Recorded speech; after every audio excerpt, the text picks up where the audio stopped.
Praise the Lord. परमेश्वर का धन्यवाद हो फिर से एक बार कि पिता परमेश्वर ने आज हमें फिर से आगरा मसीह मंडली में ज्वाइन होने के लिए समय दिया है।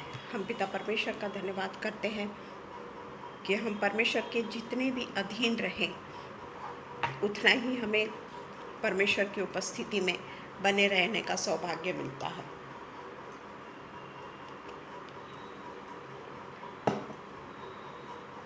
परमेश्वर का हम धन्यवाद देते हैं आज के दिन के लिए। आइए हम प्रार्थना करें। धन्यवाद धन्यवाद धन्यवाद धन्यवाद धन्यवाद धन्यवाद धन्यवाद धन्यवाद हो पिता परमेश्वर। आपकी महिमा, आपकी स्तुति, आपकी तारीफ हो पिता परमेश्वर। आप ही है पिता परमेश्वर जो हमें आज तक पिता परमेश्वर संभाले रखे हैं। पिता, हम में ऐसा क्या है पिता परमेश्वर कि हम आपसे कह सकें कि आज का दिन हमने अपने आप से पिता परमेश्वर अपने आप को संभाला है। आप ही हैं पिता परमेश्वर जो हमारे आने जाने में हमारी रक्षा करते हैं। हमें पिता परमेश्वर हर मुसीबतों से बचाते हैं, दुर्घटनाओं से बचाते हैं पिता परमेश्वर, और सही सलामती से अपने स्थान पर पहुंचाते हैं। हमें तो कोई लायकियत नहीं है, हमें तो कोई कुव्वत नहीं है पिता परमेश्वर कि हम अपने आप का ध्यान खुद रख सकें। जब तक हमारे साथ में हमारा खुदा नहीं होता हम अपने से कुछ भी नहीं कर सकते। ऐसा उद्धारकर्ता परमेश्वर जो हमारा पिता है, जो हमें हमेशा अपने बाहों में उठा के रखता है, जब खतरे की घड़ी आती है वो हमें गले से लगा लेता है। ऐसे परमेश्वर की हम संतान हैं और इसके लिए हम हमारे परमेश्वर को लाखों लाख धन्यवाद देते हैं। आज के दिन के लिए भी धन्यवाद देते हैं पिता परमेश्वर कि आपने हमें ये मौका दिया कि हम पिता परमेश्वर आपके जलाल की महिमा करने के लिए, हम पिता परमेश्वर आपके वचनों के द्वारा जो भी कुछ बोलें उस समय पिता परमेश्वर आप हमारे बीच में उपस्थित होने दीजिए पिता, कि मेरा पूरा कंट्रोल आप ले लीजिए पिता परमेश्वर। हमें होली स्पिरिट से भरिए पिता परमेश्वर, ताकि पिता परमेश्वर हम अपने बुद्धि से कुछ ना बोले, बल्कि जैसा पिता परमेश्वर हमसे चाहता है उसी तरीके से पिता परमेश्वर के पवित्र वचनों को हम पवित्रता के साथ में बड़े डरते और कांपते हुए उनके वचन को अपने मुख से बोलने वाले हो सके। हमें शुद्ध कर, हमारे मुख को शुद्ध कर, हमें पवित्र कर पिता। आपके पिता परमेश्वर महिमा के आसन में बैठने के पहले हम आपसे प्रार्थना करते हैं कि हमारे मन के सारे अशुद्धता को, सारे कपट, सारे दुर्व्यवहार, सारी गलत बातों को हमसे हमेशा के लिए दूर कर दे पिता परमेश्वर। और प्रार्थना करते हैं पिता परमेश्वर हम शबनम के लिए और अनुपम भैया के लिए, जिन्होंने पिता परमेश्वर हमें ये मौका दिया कि हम पिता परमेश्वर के उपस्थिति में आ सके और पिता परमेश्वर के वचनों को बोलने वाले हो सके। आगरा मसीह मंडली के लिए धन्यवाद देते हैं पिता के प्लेटफॉर्म में पिता परमेश्वर हम शबनम और अनुपम भैया के कारण पिता परमेश्वर आपके वचन को शेयर करने पा रहे हैं, और इसलिए पिता परमेश्वर ये प्लेटफॉर्म को आप आशीषित कीजिए। जो भी ऑनलाइन पिता परमेश्वर यहाँ पर वचन सुनने को आएंगे उन सब को पिता परमेश्वर आप अपने आशीषों से मालामाल करिए, और जो ऑफलाइन देखेंगे उन्हें भी पिता परमेश्वर आप अपने आशीषों से नवाजिएगा। सब कुछ पिता परमेश्वर हम आप ही के नाम से मांगते हैं, सुनिए और कबूल करिए। आमीन पिता, आमीन, आमीन।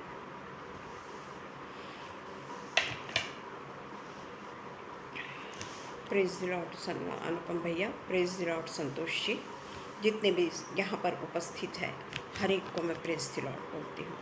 आज का दिन यहोवा ने बनाया है और हम उसमें आनंदित और मगन हैं, यह हम अच्छी तरीके से जानते हैं। पिता परमेश्वर का धन्यवाद देते हैं फिर से एक बार। और आज के वचन पर हम जब जाते हैं वो वचन बहुत ही पता है आप लोगों को, ऐसा नहीं कि ये वचन से आप अनभिज्ञ हैं, पर फिर भी परमेश्वर ने जिस तरीके से मुझे ये वचन के लिए प्रेरित किया, मैं ये वचन के लिए आज परमेश्वर के अनुग्रह से आप लोगों के सामने उपस्थित होकर परमेश्वर के पवित्र आत्मा को आमंत्रित करती हूँ कि परमेश्वर मेरा पूरा कंट्रोल ले ले। आज का जो विषय है उसका शीर्षक है is gossiping a sin, is gossiping a sin. इसके ऊपर आज हम बोलेंगे। गॉसिपिंग ये सब कोई जानते हैं, कोई भी ऐसा मनुष्य नहीं है जो कहे कि मैं गॉसिपिंग के बारे में नहीं जानता। हर कोई जानता है। दूसरों की आलोचना करना, दूसरों के बारे में हम जो क्रिटिसाइज़ करते हैं, वो क्रिटिसाइज़ करना हमें नहीं मालूम। ऐसा मुझे नहीं लगता कि कोई भी व्यक्ति ऐसा होगा जो क्रिटिसिज्म के बारे में नहीं जानता हो। Praise the Lord Ganga ji, praise the Lord. तो हम देखते हैं आज कि हम जब परमेश्वर के पास में होते हैं उतने ही समय क्या हम गॉसिपिंग नहीं करते? क्या हम अपने आजू बाजू वालों के साथ में मिलकर कहीं परमेश्वर के भवन में भी एक दूसरे की आलोचना तो नहीं करते, या एक दूसरे के प्रति क्रिटिसाइज तो नहीं करते? किसी न किसी तरीके से हम एक दूसरे के विरुद्ध में अगर परमेश्वर के भवन में भी क्रिटिसाइज करते हैं तो हम परमेश्वर के बच्चे नहीं, हम परमेश्वर के संतान नहीं। क्योंकि परमेश्वर कभी भी ये चीज़ों को बर्दाश्त नहीं करता। किसी के विरुद्ध में बोलना या किसी के विरुद्ध में गॉसिपिंग करना, यानी कैसा, हम कई बार उनके विरुद्ध में झूठ भी आलोचना करते हैं उनकी। किसी के विरुद्ध में अगर हमको छोटा सा कुछ मालूम है तो उसमें हम और भी इंक्लूड करके उसके बारे में गॉसिपिंग करने लग जाते हैं। तो ये जो किसी के विरुद्ध में उसके ना होते हुए उसके विरुद्ध में जब हम बातें करते हैं, क्योंकि किसी के लिए अगर हमको बोलना है तो हम उसके सामने उसकी आलोचना नहीं करेंगे, उसके रहते हुए हम उसके विरुद्ध में कभी नहीं बोलेंगे। जब वो नहीं है, जब वो वहाँ पर उपस्थित नहीं है, तभी हम उसके बारे में अलग अलग किस्म से बातें करते हैं। उसके ऊपर बातें नहीं करते बल्कि लांछन लगाते हैं, और उसके लिए लांछन लगाने के बाद में हम बड़े आनंदित होते हैं। हमें ऐसा लगता है कि ये बात उसको मालूम नहीं थी, जो बात आज मैंने उसको बता दी। अच्छा हुआ जो मैंने उसे सतर्क कर दिया। उसके जो कैरेक्टर के में जो आदत है उसमें जो वो कहीं कहीं उससे आघात न लगे, इसके लिए मैंने उसे सतर्क कर दिया। मैं तो एक ही बात जानती हूँ कि हम सतर्क करने वाले होते कौन हैं, क्योंकि परमेश्वर ने जब हमारी पूरी दिनचर्या को अपने हाथों में ले लिया है। क्योंकि जब हम सवेरे प्रार्थना करते हैं और रात को भी हम प्रार्थना करते हुए सोते हैं, तो क्या सवेरे हम ये प्रार्थना करते हैं कि हम जब किसी के विरुद्ध में कुछ बोलें तो पिता परमेश्वर तू हमारे साथ हो? और क्या पिता परमेश्वर वो प्रार्थना को सुनेगा? कि अगर हम किसी के विरुद्ध में बोलते हैं तो क्या पिता परमेश्वर हमारे साथ में रहना पसंद करेगा या हमें आशीष देगा? ऐसा जो हमारा कैरेक्टर होगा तो क्या पिता परमेश्वर हमें आशीष देगा?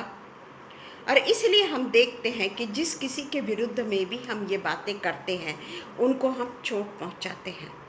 ज़रूर वो व्यक्ति नहीं जानता कि हम उसके विरुद्ध में क्या बातें कर रहे हैं, पर हो सकता है कि जिसके साथ में बातें कर रहे हैं उसके विरुद्ध में वो व्यक्ति जाकर उसे और भी ज़्यादा विस्तृत रूप से बोले, यानी जो हमने नहीं बोला उसको भी उसमें जो उसके मन की भावनाएं हैं उसको भी वो उसमें शामिल करके हमारे नाम से उसको बता सकता है,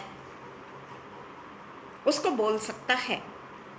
और वो अगर हमारा फ्रेंड है या बहुत नज़दीकी है, और जब उसे पता पड़ता है कि हमने उसके विरुद्ध में ऐसी ऐसी बातें की, तो वो ये नहीं जानता कि जिसने उसे बतलाया है वो कितना अच्छा होगा,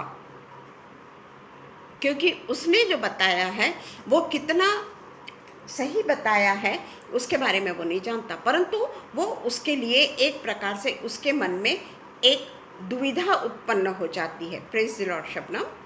क्योंकि हम देखते हैं कि जब कोई व्यक्ति किसी के विरुद्ध में बोलता है तो सामने वाला व्यक्ति अगर उसको जाकर बता देता है तो वह अपने मन की बातें भी जो वो उसको बोलना चाहता है वो भी हमारे नाम से उसको बता देता है। परंतु सामने वाला व्यक्ति कभी भी आके हमसे नहीं पूछता कि क्या आपने हमारे लिए ऐसी बात की थी, क्योंकि ऐसा कोई नहीं करता। परंतु हम देखते हैं कि उस व्यक्ति को बहुत बुरे तरीके से चोट पहुंचती है। अगर कोई व्यक्ति मेरे बारे में कुछ अगर समझ जाओ बोलता है किसी एक थर्ड व्यक्ति को कि वो ऐसी है, वो वैसी है, वो वैसी है, और वो आकर जब मुझे बताता है तो उसमें और अपने भी उसकी जो राय है वो भी उसमें लगा देता है और वो मुझे बताता है, तो उससे हमारा मन कलुषित होता है, जो परमेश्वर को नहीं भाता, क्योंकि हम किसी के प्रति एक द्वेष को लेकर बैठ गए हैं। हमने उसके प्रति अपने मन में एक ग्रज बना लिया है। हमने उसके प्रति एक प्रकार की दुरावा पैदा कर लिया है कि वो व्यक्ति ने मेरे साथ में ऐसा बोला, क्योंकि वो व्यक्ति उस व्यक्ति के साथ में ये नहीं जाकर पूछ सकता कि क्या तूने ऐसा मेरे साथ में किया। ये जो सब बात है, इस गॉसिपिंग अ सिन, इसलिए आज मेरा शीर्षक ही ये है। आप क्या सोचते हैं, ऐसा करना पाप है या नहीं? किसी के विरुद्ध में बोलना, किसी के विरुद्ध में, चाहे वो सच क्यों ना हो, मैं ये नहीं जानती सच है या नहीं है, परंतु अगर सच भी होगा 20% सच एंड 80% झूठ। तो इज गॉसिपिंग अ सिन? बिल्कुल बिल्कुल, क्योंकि हमारे मन में किसी के प्रति एक ऐसी भावना पैदा हो गई कि वो व्यक्ति मेरे विरुद्ध में बोलता है, और फिर वो व्यक्ति भी उसके विरुद्ध में बोलने लग जाता है, और जो व्यक्ति अगर जाकर उसके बारे में बताता है वो उसके ऊपर बड़ा आनंद उठाता है, बड़ा आनंद उठाता है। तो हम देखते हैं कि एक के साथ में 3 लोगों को चोट पहुंच जाती है। हमारी गलत आदत के कारण 3 लोग दुखी हो जाते हैं। एक तो बोलने वाला दुखी हो जाता, दूसरी बात में जिसको उसने बोला वो दुखी हो जाता, जिसके बारे में बोला, ये तीनों भी आघात हो जाते हैं, और ये तीनों के बीच में एक दूरी पैदा हो जाती है। या हो सकता है कि मध्यस्थ जो है, जिसको उसने भी बताया और उसने जाके दूसरों को बताया, वो उसके ऊपर आनंद उठाता है, और वो सोचता है कि अब ये दोनों विभाजित हो गए, तो वो उसके ऊपर आनंद उठाकर और भी ज़्यादा उसको विस्तृत रूप दे देता है। तो हम ये देखते हैं कि क्या ये परमेश्वर को पसंद है? क्या परमेश्वर को ये अच्छा लगता है? ये विभाजन क्या परमेश्वर को पसंद है? क्योंकि 3 लोगों के बीच में विभाजन हो गया। बीचवैया जो है उसने तो दोनों को खुश कर दिया, और उसने दोनों के बीच में एक प्रकार का वैमनस्य उत्पन्न कर दिया, उससे वो आनंद उठाता है। तो ये एक दूसरे को जो विभाजित करते हैं, क्या ये आदत परमेश्वर के द्वारा दी हुई है? क्या परमेश्वर के कहीं तो भी वचन में ऐसा लिखा है कि यीशु मसीह इससे खुश होते हैं? या पिता परमेश्वर, पुराने नियम में भी देख लीजिए कि पुराने नियम में क्या इस तरीके की बातें परमेश्वर को पसंद थी? हम देखते हैं कि इससे हमारी खुद की जो प्रतिष्ठा है, खुद की जो प्रतिष्ठा एक होती है, उसमें दरार पड़ जाती है, उसमें दरार पड़ जाती है। क्योंकि वो व्यक्ति जो जिस किसी के भी बारे में बोला है, उस व्यक्ति के अगर कोई प्रतिष्ठा है, हर कोई प्रतिष्ठित है, अपनी अपनी नज़रों में हर कोई प्रतिष्ठित है, तो वो एक प्रकार से दोनों के रिश्तों में दरार पैदा कर देता है। और उसके बाद में हम देखते हैं कि अगर हमारे और किसी और के बीच में दरार उत्पन्न हो गई, तो एक प्रकार का हम दोनों के मन में पाप उत्पन्न हो गया, क्योंकि मैंने उसके बारे में सुन के मैंने उसके लिए कुछ अच्छा नहीं सोचा। मैंने भी, अगर मैंने दूसरे से नहीं भी कहा, अगर मैंने उसके बारे में दूसरे से नहीं भी कहा, परंतु मेरे मन में उसके प्रति एक भावना निर्माण हो गई, गलत भावना निर्माण हो गई कि वो ऐसा है, वो वैसा है, और उसकी तो आदत ही है हमेशा लोगों की चुगली करने की, या उसकी तो आदत ही है इसकी उसकी बातें करने की। यानी हमने भी पाप कर दिया, हमने उसे माफ नहीं किया। जो पिता परमेश्वर के वचन में, बाइबल में, पवित्र शास्त्र में यीशु मसीह हमेशा कहते हैं कि एक दूसरे के पापों को माफ करो, एक दूसरे के पापों को माफ करो। तो क्या हमने वो बात सुनी?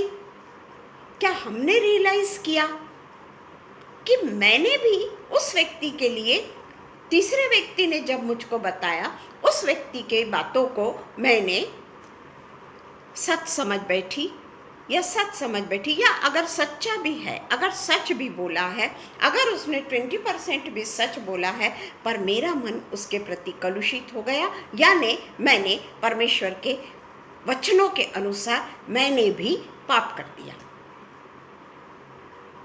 और इसीलिए हम देखते हैं कि बाइबल के अनुसार भी जो गपशप है, गपशप यानी गॉसिपिंग, तो वो चरित्र के साथ में, बाइबल के अनुसार गपशप किसी के चरित्र के साथ खिलवाड़ करती है, या हम उसके जीवन में हस्तक्षेप करते हैं, उसके पर्सनल जीवन में हम हस्तक्षेप करते हैं। जिस तरीके से हम एक उदाहरण के लिए हम बताएंगे कि जिस तरीके से आज मैं बाइबल के वचन को बोल रही हूँ, है ना, मैं बाइबल के वचन को शेयर कर रही हूँ। कई दिनों से मैं अपने भाइयों के कारण, समझ जाइए, प्रॉपर्टी के कारण, जो भी कुछ है, मैं बहुत दिनों से अपने पे कंट्रोल करके हूँ।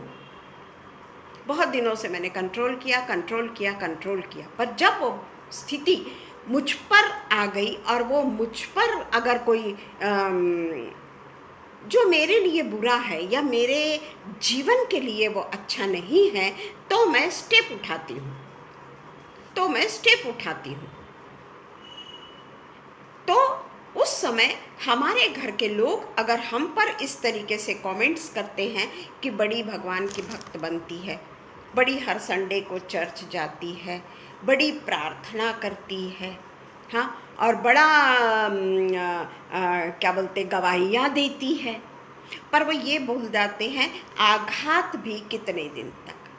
अगर वो आघात हमारे जीवन को तहस नहस करने लगे, हमारे जीवन के पवित्रता को ठेस पहुंचाने लगे, हमारे धार्मिक जीवन में दरार डालने लगे, हमारे धार्मिक जीवन में दरार आ जाती है, क्योंकि हमारी हेल्थ पे उसका असर पड़ता है। कि कुछ ना लेकर भी अगर मुझे ऐसा बोलते हैं, तो मैं, क्योंकि वो मेरा हक है, तो वो हक पे क्यों ना मैं कुछ करूं। तो उसके कारण हमको कई प्रकार की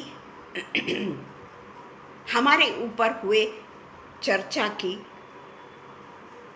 को झेलना पड़ता है, वो गॉसिपिंग को हमको झेलना पड़ता है। उस समय मैं किसी को श्राप ना दूं, मुझे जो करना है कानूनन या गलत तरीके से नहीं, कि मेरा केस स्ट्रांग हो, उसलिए मैं किसी के ऊपर गलत आरोप लगाऊं, वो गलत है। और इसलिए कई लोग कहते हैं कि बड़े जैसे चर्च के पास्टर्स को बुला के, इसको बुलाकर एक दूसरे के बीच में कॉम्प्रोमाइज़ कर लो, पर आजकल के पास्टर कोई किसी के बीच में नहीं बोलते। हमारे पास्टर तो भी कम से कम नहीं बोलते, कभी कॉम्प्रोमाइज़ की बातें वो नहीं करते। तो इस तरीके से हम देखते हैं कि अगर हम उनके नियम उसके अनुसार चलने लगे, उनके जैसा चरित्र अगर हम में आ गया कि अपने हेतु को मैं सिद्ध करने के लिए उनके जो कहना चाहिए हक को अगर मैं मार रही हूँ, तो मैं पाप कर रही हूँ। मैं अगर किसी के हक को मार रही हूँ तो मैं पाप कर रही हूँ। परंतु अगर समझ जाइए हम किसी के जीवन में हस्तक्षेप नहीं कर रहे हैं, वो ज़रूर हमारे जीवन में हस्तक्षेप कर रहे हैं, पर हम उनके लिए कभी बुरा ना बोलें। कभी उनके लिए हम किसी को, दूसरे को ये न बताएं कि हम बहुत अच्छे, क्योंकि परमेश्वर कहता है, नीति वचन 11वां अध्याय, उसका हम 11 से पढ़ेंगे। नीति वचन 11वां अध्याय 11 का बी पढ़ेंगे। परंतु दुष्टों के मुंह के बात से वह ढाया जाता है। उसके ऊपर लिखा है, सीधे लोगों के आशीर्वाद से नगर की बढ़ती होती है, परंतु दुष्टों के मुंह की बात से वह ढाया जाता है। जो अपने पड़ोसी को तुच्छ जानते हैं वह निर्बुद्धि है, परंतु समझदार पुरुष चुपचाप रहता है। परंतु समझदार पुरुष चुपचाप रहता है। जो लुतराई करता फिरता है वह भेद प्रकट करता है। लुतराई करना यानी इधर से उधर, उधर से इधर की बातें करना। लुतराई करता फिरता है वह भेद प्रकट करता है, परंतु विश्वास योग्य के मनुष्य बात को छिपा रखता है। विश्वास योग्य वही है जो अपने लोगों की बात को, चाहे वो कितना भी गलत क्यों ना बोले हमारे लिए, हम उसके विरुद्ध में कभी कुछ नहीं बोलते, या हमें जो करना है हम करें, पर हम उसकी बदनामी करने से अलग होते हैं। कितना भी हमारे ऊपर जुल्म क्यों ना हो जाए, हम उसकी बदनामी नहीं करते। और इसलिए हम देखते हैं कि परमेश्वर का वचन कहता है कि जो अपने पड़ोसी को तुच्छ जानता है वह निर्बुद्धि है। हमारा पड़ोसी कौन है? हमारा पड़ोसी जो हमारे विरुद्ध में है, जो हमारे विरुद्ध में साजिश रच रहा है। ऐसा नहीं कि मेरा पड़ोसी मेरे बाजू वाला, नहीं, जो हमारे विरुद्ध में साजिश रच रहा है, जो मुझे दुख पहुंचा रहा है, जो मुझे परमेश्वर के वचन से अलग कर रहा है, जो मुझे परमेश्वर और मेरे बीच में दूरी निर्माण कर रहा है, वो उसके लिए हमको प्रार्थना करना है। और इसलिए वो जो पड़ोसी मुझको तुच्छ जानता है वह निर्बुद्धि है, परंतु समझदार पुरुष चुपचाप रहता है। वो वहां से निकल जाता है। वो गलत लोगों की संगति में नहीं रहना चाहता। एक हमने हमारे चर्च में देखा है, बहुत अच्छा है कि हम लोग सब आपस में मिलते हैं, अच्छे से प्रेज द लॉर्ड करेंगे, सब कुछ करेंगे, परंतु हम खूब देर तक किसी से बातें ना करते हुए अपने अपने घर में निकल जाते हैं। तो उससे क्या होता है कि हम लोगों के बीच में कभी भी वैमनस्य निर्माण नहीं होता, यानी लोगों को हम ये मौका ही नहीं देते कि उसने तेरे लिए ऐसा बोली या उसने तेरे लिए वैसा बोला। तो ये जो बातें हैं, जो हम परमेश्वर की शिक्षा को लेकर ग्रहण करके आए हैं, ये बातें हमारे बीच में होना ये बहुत कठिन बात है, क्योंकि अभी हमने परमेश्वर का वचन सुना, अभी हमने परमेश्वर की इबादत की, बड़े सच्चे दिल से बैठे हम, बड़े सच्चे दिल से हमने परमेश्वर के वचन को सुना। बताया तो यही कि हम बहुत सच्चे दिल से सुन रहे हैं।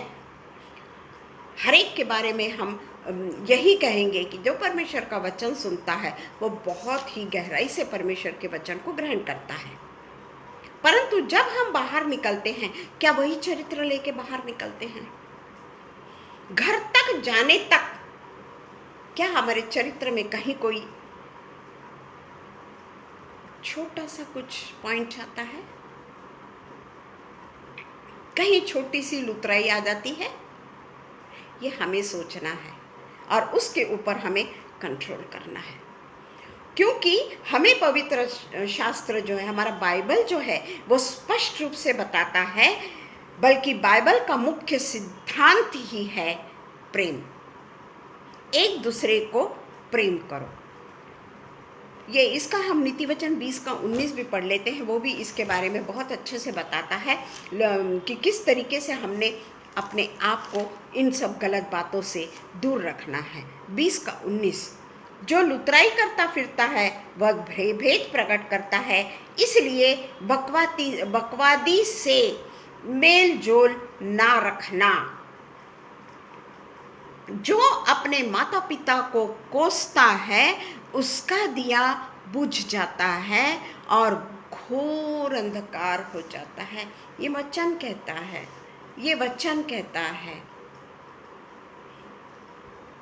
तो हमको इस तरीके के जितने भी परमेश्वर के वचन हैं, क्या हम उसके अनुसार चलते हैं? सोचें कि हम बोलते तो ज़रूर हैं, हम बोलते हैं, हम परमेश्वर के वचन के ऊपर बातें करते हैं, पर क्या सचमुच हमारा दिया जलता रहता है कि हम वो दिए को बुझा देते हैं? उसी तरीके से हम देखते हैं 26:20, निर्गमन 26:20 कहता है, जैसे लकड़ी न होने से आग बुझती है, उसी प्रकार जहाँ कानाफूसी करने वाला नहीं, वहाँ झगड़ा मिट जाता है। एक ही व्यक्ति 100 लोगों के बीच में अगर एक व्यक्ति कानाफूसी करने वाला हो गया तो वो आग लगा देता है।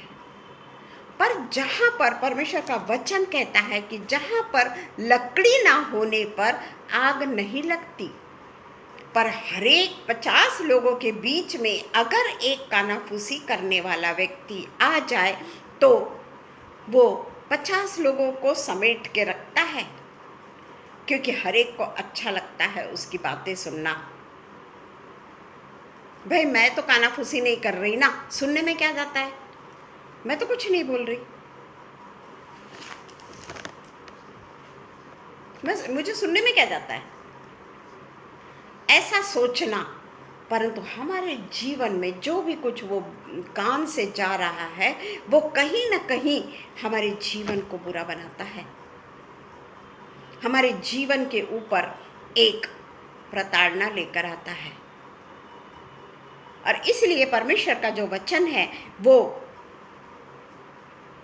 रोमन्स 1:29-32 जो है वो भी हम देख लेंगे, बाद में हम आगे चलते हैं। रोमन्स 1:29-32,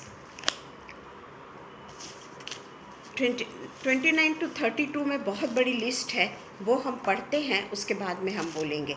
तो सबसे पहले हम देखेंगे कि हमें पवित्र शास्त्र जो है वो स्पष्ट रूप से बताता है कि किस तरीके से बाइबल का जो मुख्य सिद्धांत है, और वो मुख्य सिद्धांत इन बातों को, लुतराई की बातों को, कानाफूसी की बातों को, लोगों के प्रति क्या कहना चाहिए कि किसी भी व्यक्ति के प्रति क्रिटिसाइज करने की बातों को पवित्र शास्त्र कभी एनकरेज नहीं करता। पवित्र शास्त्र केवल और केवल प्रेम को एनकरेज करता है। लव दाय नेबर, अपने पड़ोसी से अपने समान प्रेम कर। मेरा पड़ोसी जो मुझसे प्रेम करता है वो नहीं, मेरा पड़ोसी जो मुझसे नाराज है या जो मेरे विरुद्ध में है, या कुछ भी समझ लीजिए, उसको मैंने प्रेम करना है। अगर मैंने उसको प्रेम किया जो मुझे प्रेम करता है, उसमें कोई बड़ी बात नहीं है प्रियो, कोई बड़ी बात नहीं है। इसीलिए बाइबल बताती है कि जो अपने माता पिता के विरुद्ध जाता है या जो अपने माता पिता के विरुद्ध में बोलता है, घोर अंधकार की छाया में रहता है। तो अगर हम अपने ही लोगों को प्रेम करते रहें, अगर हम उनको प्रेम करें जो हमसे प्रेम करता है, या अगर हम उनसे बात करें, उनके लिए प्रार्थना करें जो हमारे लिए प्रार्थना करते हैं, तो हमने कौन सा बड़ा काम कर दिया, कौन सा बड़ा काम कर दिया हमने। परंतु हमको परमेश्वर का वचन ये सिखाता है, अपने विरोधियों के लिए तू प्रार्थना कर। जो हमें कांटों की सेज पर बैठाना चाहते हैं, जो हमें कांटों की सेज पर सुलाना चाहते हैं, उनको हमें प्रेम करना है। जो मुझे प्रेम करते हैं उनको अगर मैंने प्रेम किया, कोई बड़ी बात नहीं करी मैंने, कोई बड़ी बात नहीं की मैंने। मेरे माता पिता मुझको प्रेम करते हैं, मैं उनको कितना प्रेम करती हूँ, क्योंकि मेरे माता पिता मुझको प्रेम करते हैं। पर नहीं, जो मुझे शत्रु बोलो या कहना चाहिए कि उसे हम नहीं अच्छे लगते, उनको हमको प्रेम करना परमेश्वर का वचन सिखाता है। और इसलिए अपने समझ में हमेशा वृद्धिंगत हमको होना है, अपनी समझ को हमेशा हमने आगे आगे और आगे बढ़ाना है। अपने समझ को सीमित ना रखें, अपनी समझ को लिमिटेड ना रखें। अपने मन में किसी के लिए वैमनस्य रख के उससे हंस हंस के बातें करना, ये भी पाप है प्रियो, क्योंकि उसके लिए आपके मन में कटुता है। पर आप अपने आप को अच्छा बताने के लिए उसके साथ में हंस हंस के बातें कर रहे हैं, प्रेम से बातें कर रहे हैं, पर आपके मन में उसके प्रति एक प्रकार की दुर्भावना है। आपका असली चेहरा वहां पर नहीं है। और इसलिए पवित्र शास्त्र कहता है प्रेम, पहले हमको प्रेम करना है। और जब हम प्रेम करेंगे ना अपने विरोधियों से, अपने सताने वालों से, जैसे यीशु मसीह जानते थे कि उसके सताने वाले कौन हैं, उसको क्रूस पर ले जाने वाले कौन हैं, यीशु मसीह जानते थे। तो क्या यीशु मसीह ने पहले से उनके साथ में एक प्रकार से या लोगों को उनके प्रति कुछ कहा?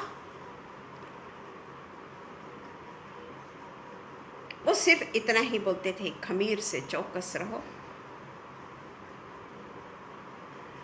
परंतु उन्होंने कभी उनको गलत नहीं बोला। इवन यहूदा इस्करियोती जो उनके साथ साथ में रहता था, यीशु मसीह के साथ साथ में चलता था, यीशु मसीह ने उसको ट्रेजरार बना के रखा था, क्या यीशु मसीह नहीं जानते थे कि ये यहूदा इस्करियोती एक दिन मुझको पकड़ लेगा, मरवा डालेगा, क्रूस पर टांगने के लिए मुझे दे देगा? क्या नहीं जानते थे?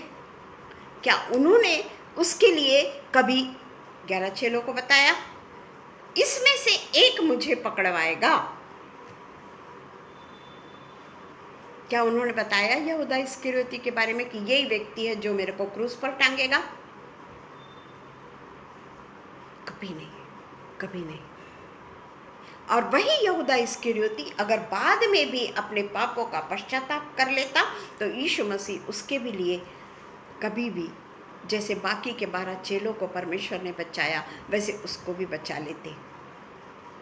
तो ये है प्रेम, जो हमारी समझ को वृद्धिंगर करता है और पवित्र शास्त्र के आदेशों को पालन करना सिखाता है।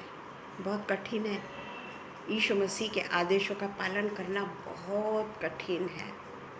जब हम बाइबल पढ़ते हैं ना, जब एक गॉसिपिंग के बारे में ही मैं पढ़ रही थी और उसके बाद में जब मैंने प्रेम के बारे में पढ़ा, तभी मैंने सोचा कि कितना कठिन है ये टॉपिक, कितना कठिन है ये टॉपिक, कि अपने शत्रु से अपने समान प्रेम रखा। जैसे हम अपने आप को खूब प्यार करते हैं ना, अगर छोटी सी सुई भी हमको चुभ जाए तो उफ कर उठते हैं हम, परंतु किसी के लिए अगर हम कांटों की सेज बिछा दिए तो क्या हमने कभी सोचा कि वो उस कांटों की सेज पर कितनी तकलीफें सहन करेगा?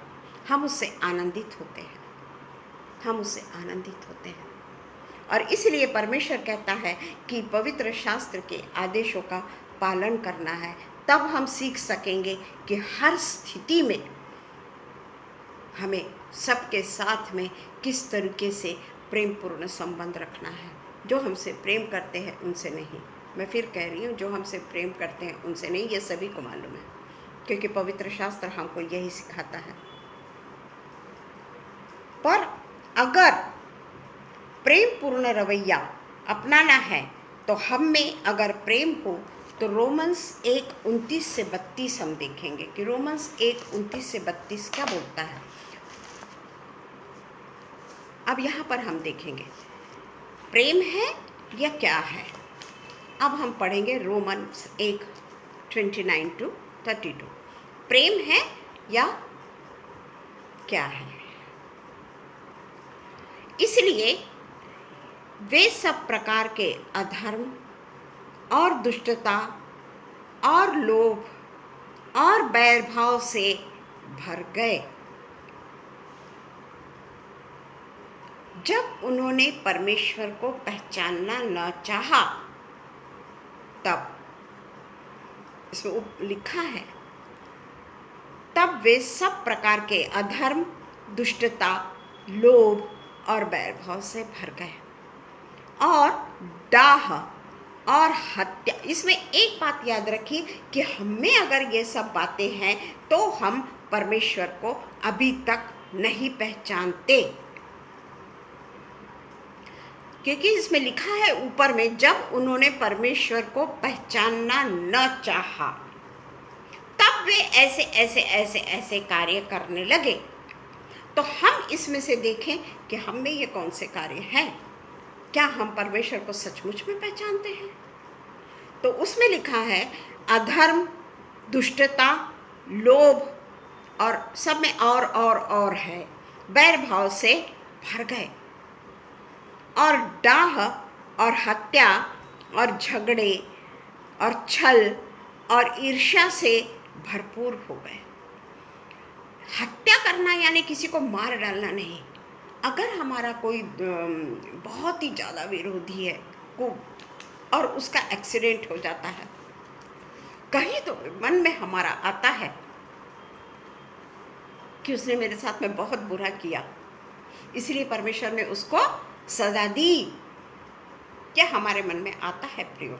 जिसके मन में नहीं आता हो, सचमुच में परमेश्वर उन्हें बहुत आशीष दे। पर अगर कोई हमारा विरोधी है, कोई हमको बहुत कष्ट दे रहा है और उसका अगर कुछ हो जाता है तो हमको आनंद होता है। उसमें लिखा है ईर्ष्या से भरपूर हो गए और चुगलखोर, बदनाम करने वाले, परमेश्वर से घृणा करने वाले, दूसरों का अनादर करने वाले। अगर हम दूसरों का अनादर करते हैं, हम परमेश्वर से घृणा करते हैं। अभिमानी, ये अभिमान तो हमारे इसमें इतना बढ़ रहा है ना कि कुछ हद नहीं है। अपनी सुंदरता का ही लोगों को बड़ा अभिमान, अपने पैसों का लोगों का अभिमान, अपने बच्चों को लेकर लोगों का अभिमान कि मेरा बच्चा बहुत होशियार, मेरा बच्चा टॉपर। ठीक है, ये परमेश्वर की आशीषें हैं प्रियो, इसमें अभिमान हमारा नहीं है, ये परमेश्वर की आशीषें हैं। इन आशीषों को हमने लोगों के सामने इस तरीके से बताना कि लोगों को ये ना समझ में आए कि आप अभिमान कर रहे हैं, और इसमें अभिमान करने की ज़रूरत भी नहीं है। ये परमेश्वर का प्रेम है, ये परमेश्वर का आशीष है। पर हम देखें कि हम कहाँ आते हैं। डिंग मार, बुरी बुरी बातें बनाने वाले, माता पिता की आज्ञा न मानने वाले। हर इसमें हम देखते हैं माता पिता की आज्ञाओं के बारे में बराबर लिखा हुआ है। ये हर समय लिखा रहता है कि माता पिता की आज्ञाओं को न मानने वाले, निर्बुद्धि, विश्वासघाती, माया रहित और निर्दयी हो गए हैं। हम अगर किसी के बारे में, अगर हमारे मन में थोड़ा भी अगर उसके प्रति ये आ जाता है कि वो ऐसा वो वैसा, तो हमारे मन में कहीं न कहीं मन हमारा उसके प्रति माया रहित हो जाता है। उसने मेरे साथ में ऐसा किया था ना, बहुत दिनों तक उसने मेरे साथ में ऐसा किया और इसलिए परमेश्वर ने उसे सज़ा दी। यह हमारे मुंह में हमेशा भरा हुआ है। वे तो परमेश्वर की यह विधि जानते हैं कि ऐसे ऐसे काम करने वाले मृत्यु के दंड के योग्य हैं। ये परमेश्वर का वचन है। ऐसे ऐसे काम करने वाले, इसमें से देखें हम कि हम इसमें से कौन से काम करते हैं। बिल्कुल बिल्कुल अपने मन को अलग रख दीजिए, क्योंकि मन में तो असाध्य रोग लगा है। पवित्र आत्मा के द्वारा हम इस वचन को पढ़ के देखें कि हमारे मन में इसमें कौन सी बातें आती है। हम घमंडी हैं, माया रहित है हम। चलिए, बाकी सब बातें हम नहीं करते, पर अगर हमें एक दो भी बातें हैं तो परमेश्वर कहता है ऐसे काम करने वाले मृत्यु के दंड के योग्य हैं। तो भी ना केवल आप ही ऐसे काम करते हैं, वरन करने वालों से प्रसन्न होते हैं। कैसे पवित्र आत्मा हमारे साथ में रहेगा प्रियो? कैसे पवित्र आत्मा हमारे साथ में रहेगा? कैसे प्रेम हमारे साथ में रहेगा? जो परमेश्वर का वचन है कि पवित्र आत्मा ही हमें प्रेम करना सिखाता है। अगर हम कहते हैं कि हमको होली स्पिरिट मिला है, हमारे पास में होली स्पिरिट है, पर हम में प्रेम नहीं, तो वो किस काम का? कैसा पवित्र आत्मा हमको मिला है? और इसलिए लिखा है कि हमें हर स्थिति में ये जो हमने, अगर हम परमेश्वर के जन हैं, पवित्र आत्मा अगर हम में है, तो रोमन्स 1:29 से लेके 32 तक जो भी कुछ हमने पढ़ा है उसके ऊपर हम खुद विचार करें कि मैं इसमें कहाँ बैठता हूँ, मैं कहाँ हूँ इसमें। हम अपना खुद का अध्ययन करें, खुद का अध्ययन करें। इवन मैं कोई अच्छी नहीं हूँ। मैं तो हमेशा सोचती हूँ कि इसमें कौन सी बात मुझ में नहीं है। सोचने से कुछ नहीं होता, हमको वो चीज़ों से अलग हटना है। जब परमेश्वर हमसे बात करता है कि तुम, इसमें से जो भी बात हमारे मन में आती है, परमेश्वर के द्वारा हमें चेतावनी है। परमेश्वर के द्वारा हमें वो चेतावनी है कि हम अभी भी ठीक हो जाएं। हम अच्छी तरीके से जानते हैं कि अभी हमको परमेश्वर ने अगर सिखाया है पवित्र आत्मा के द्वारा, अगर हमको परमेश्वर के वचन को जब हम पढ़ते हैं, प्रेम सबसे प्रथम वहां पर हमें दिखता है। यीशु मसीह ने अपने लोगों से इतना प्रेम किया, इवन जिन्होंने उसको क्रूस पर टंगाया, जिन्होंने उनको इतना दंड दिया, जिन्होंने उनको इतना क्या कहना चाहिए कि असहनीय कष्ट दिया, फिर भी पिता परमेश्वर को वो यही करते हैं कि हे पिता, इन्हें क्षमा कर, क्योंकि ये नहीं जानते कि ये क्या कर रहे हैं। ये है प्रेम। प्रेम को हम ऐसे ही ना ले लें, इसको बोलते हैं प्रेम। और परमेश्वर कहता है कि यही प्रेम हमें करना है, पर हम क्या करते हैं? हम कुछ नहीं करते हैं। परमेश्वर हमें बताते जाता है, परमेश्वर हमें चेतावनी देते जाता है, परमेश्वर अपने वचनों के द्वारा हमसे बात करते रहता है, फिर भी हम नीति वचन 20:19 के अनुसार ही लुतराई करते फिरते हैं। चेतावनी देता है परमेश्वर का वचन, हमको चेतावनी देता है। जब हम बाइबल पढ़ते हैं ना, कोई ज़रूरत नहीं बहुत बड़े 2-2, 3-3, 4-4 अध्याय पढ़ लें। हम कुछ थोड़ा सा पढ़ लें और देखें तो सही कि हम कहाँ हैं इसमें, समझे तो सही कि हम कहाँ हैं इसमें।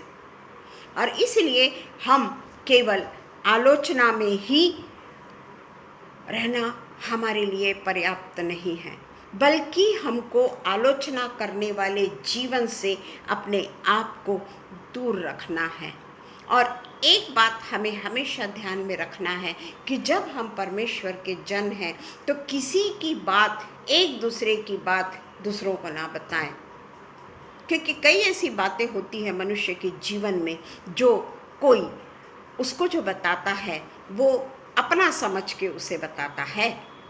कई ऐसी बातें होती, कोई एक आधा व्यक्ति अगर है, वो सोचता है कोई ये व्यक्ति को अगर मैं बतलाऊंगा तो ये व्यक्ति मेरी बात दूसरों को नहीं बताएगा। उसको हम पर एक कॉन्फिडेंस होता है कि ये हमारी बात को कॉन्फिडेंशियल ही रखेगा। परंतु अगर हम उसके विश्वास, जो उसने हम पे विश्वास किया, वो नहीं जानता कि मैंने उसके साथ में विश्वासघात कर दी, वो नहीं जानता। परंतु हमको वो गोपनीयता रखना भी परमेश्वर सिखाता है कि वो कॉन्फिडेंशियल चीज़ हमको कॉन्फिडेंशियल ही रखना है। हमको किसी के प्रति कोई भी आलोचना करने की ज़रूरत नहीं। अगर किसी ने कहा है कि ये बात किसी के साथ में शेयर ना करें, हमने कभी वो बात किसी के साथ में शेयर नहीं करनी है प्रियो, कभी नहीं करनी है। हम किसी के साथ में क्या शेयर करें, क्योंकि जो दुख उसने हमको बताया है। हो सकता है वो दुख हमें हमारे जीवन में भी हो। कौन ऐसा व्यक्ति है जो कहेगा कि मुझे कोई दुख नहीं? कौन ऐसा व्यक्ति है जो कहेगा कि मुझे मेरे जीवन में कोई दुख ही नहीं है? ऐसा तो हो ही नहीं सकता। तो इसीलिए हम चाहते हैं कि उसको हमको महत्वपूर्ण समझना है और हमको कभी भी गलत तरीके से किसी के साथ में बिहेव नहीं करना है, कभी भी नहीं, चाहे हमारे साथ में कोई भी कितना भी गलत क्यों न कर ले। हमें केवल और केवल परमेश्वर के वचन को ध्यान में रखना है, परमेश्वर के वचन के अनुसार हमको चलना है। जिस तरीके से गलातियों 6:1 में लिखा है, गलातियों 6:1, हे भाइयों, यदि कोई मनुष्य किसी अपराध में पकड़ा भी जाए तो तुम जो आत्मिक हो नम्रता के साथ ऐसे को संभालो। या ध्यान से सुनिए। हे भाइयों, यदि कोई मनुष्य किसी अपराध में पकड़ा भी जाए तो तुम जो आत्मिक हो, अपने आप को हम बहुत ज़्यादा धार्मिक समझते हैं ना, कि मैं संडे के चर्च को मैं कभी नहीं छोड़ता, संडे के चर्च को मैं कभी नहीं छोड़ता।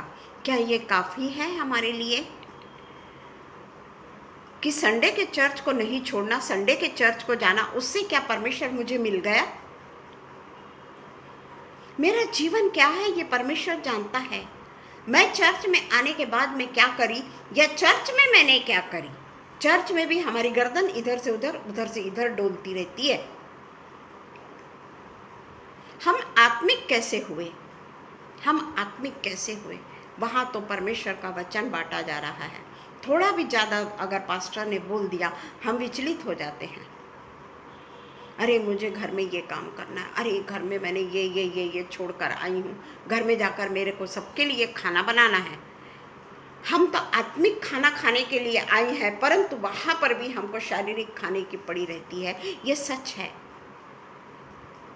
और इसलिए परमेश्वर का वचन कहता है कि कोई मनुष्य किसी अपराध में पकड़ा भी जाए तो तुम जो आत्मिक हो नम्रता के साथ ऐसे को संभालो और अपनी भी चौकसी रखो कि तुम भी परीक्षा में ना पड़ो।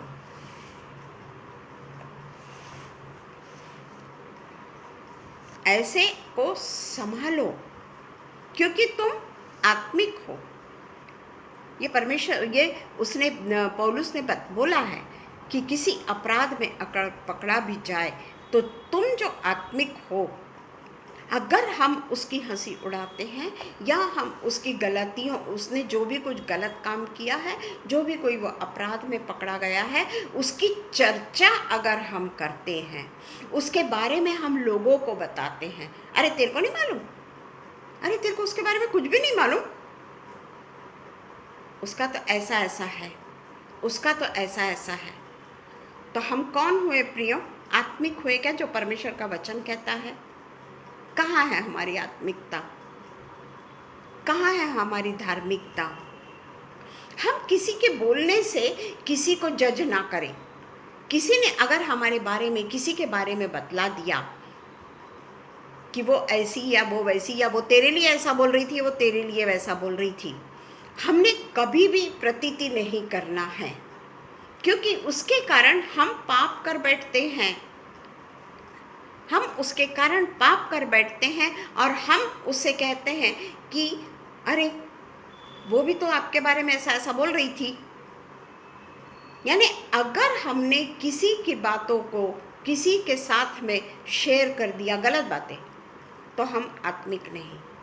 अगर हमको शेयरिंग करना है, वर्ड ऑफ गॉड को शेयर करिए, एक दूसरे की वो करिए, चौकसी करिए, आप कैसे हैं, क्या है, कैसी तबीयत है, ठीक है ना। बाद में निकलने के बाद में हम एकदम से ही कोई धार्मिक की बातें करने लग जाए, ऐसा कोई नहीं है ना। परंतु हम किसी की बुराई ना करें प्रियो, हम किसी की बुराई ना करें। क्योंकि परमेश्वर का वचन ये सिखाता है कि अपनी भी चौकसी रखो उस समय जब आप किसी के साथ नम्रता के साथ में पेश आते हो, तो अपनी भी चौकसी रखो कि कहीं तुम परीक्षा में ना पड़ो, कि कहीं तुम परीक्षा में ना पड़ो।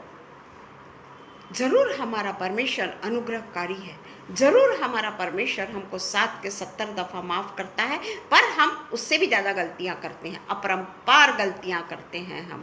हम अपने सगे लोगों को माफ नहीं कर सकते प्रियो, हम अपने सगे लोगों को माफ नहीं कर सकते। हमारे घर में अलग अलग हिसाब के क्लैशेस चलते रहते हैं, और इसलिए परमेश्वर कहता है कि गलातियों 6:1 की तरह आत्मिक बनो। कभी भी एक दूसरे के पाप की चर्चा हमारे मुख से ना हो, क्योंकि हम कैसे हैं ये परमेश्वर ही जानता है। हम तो जानती हैं, पर कई बार ऐसा होता है, हम अभिमानी है ज़रूर, पर हम ये ग्रहण करने को तैयार नहीं। डिंगमार हम है ज़रूर कि मैं ऐसा करती हूँ, मैं परमेश्वर का वचन बोलती हूँ। अरे सबसे ज़्यादा सज़ा के पात्र तो हम ही हैं जो परमेश्वर के वचन को बोलता है। इतना आसान नहीं है परमेश्वर के वचन को शेयर करना। अगर परमेश्वर ने हमको वो आशीष दे रखी है, या परमेश्वर के तरफ से वो गिफ्ट अगर हमें प्राप्त हुई है, तो वो गिफ्ट ऐसे ही नहीं है कि मैं उसे स्वर की तरह उस मोती को, बहुमूल्य मोती को अपने पांव तले चूर चार कर दूं, क्योंकि सुअरों को मोती की तो वो नहीं होती। बहुत बड़ा गुनाह है।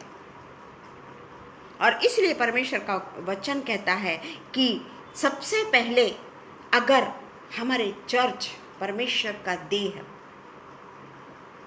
चर्च यानी कोई बिल्डिंग नहीं, परमेश्वर के देह जहाँ हम जाते हैं, हम सब की ये जिम्मेदारी है कि अगर कोई गलत काम करता है तो हमें पहले उसे नम्रता के साथ में, प्रेम के साथ में, 10 लोगों के बीच में नहीं, ऐसा नहीं कि सबको साथ में ले लिया और उसके बारे में चर्चा कर रहे हैं। उसे अलग से हमको उसको समझाना है। जो उसका खास व्यक्ति है वो उसे समझाए, उसे बड़े धीरज से अपने प्यार के साथ में उसको समझाने की कोशिश करें। ऐसा नहीं कि उसको समझा रहे हैं और अपने मन में बहुत खुश हो रहे हैं कि मैं तो ऐसा नहीं हूँ, मुझ में तो ये गलती नहीं है। कई बार ऐसा होता है कि हम अपने आप को बहुत सुपीरियर समझ लेते हैं, हम अपने आप को बहुत धार्मिक समझ लेते हैं, पर हम धार्मिकता के आडंबर में हैं, ये हम अपने आप को नहीं पहचान पाते। हमारी धार्मिकता हमारा परमेश्वर जानता है ना, हमको बोलने की ज़रूरत नहीं कि हम बड़े धार्मिक। हमें कई ऐसे धार्मिक कार्य हैं जो हमें नहीं दिख पड़ते, प्रियो। ये सच्चाई है। और इसलिए हम दूसरों की गलतियों को बड़े जल्दी उस पर पॉइंट रखते हैं, पर हम ये भूल जाते हैं कि हमें भी कई बार, हम भी कई बार उस परिस्थितियों से गुजरते हैं, उस परिवेश में चले जाते हैं जहाँ पर हम लोगों को मूल्यांकन करने लगते हैं, कि लोगों को हम अपने से कंपेयर करने लगते हैं। ये कंपेयर करना ही हमारे लिए एक पाप हो जाता है। हम कुछ भी नहीं हैं, हम शून्य हैं प्रियो, पूरे तरीके से हम शून्य हैं। हमारा टेम्पटेशन जो है वो हमें परमेश्वर से दूर लेके जाता है। कोई ये नहीं कह सकता कि मुझे कोई टेम्पटेशन नहीं। कई बार हमारे सगे संबंधी के कारण ही हम टेम्पटेशन में आ जाते हैं और हम पाप कर बैठते हैं। हम जल्दी से ख़त्म करेंगे क्योंकि टाइम हो रहा है। कुलस्सियों 3 का 5, 10 से 11। कुलस्सियों 3